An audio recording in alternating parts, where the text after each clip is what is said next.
நான் ஒரு பெரிய வெற்றிமாறன் ஃபேனுங்க. இன்ஃபேக்ட் அவரோட எல்லா படமும் எனக்கு ரொம்ப பிடிக்கும். அதுவும் பொல்லாதவன் ஆகட்டும் சரி, இப்போ ரீசெண்டாக வந்து வட சென்னை ஆகட்டும் சரி, அந்த எல்லா படமே இப்போ ரீசெண்டாக கூட பார்த்தீங்கன்னா அந்த அரசன் படம் ஒரு சிம்பு வச்சு எடுக்கிறாரு.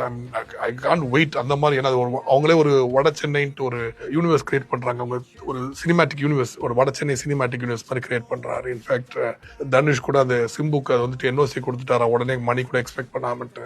ஐ can't wait for the movie.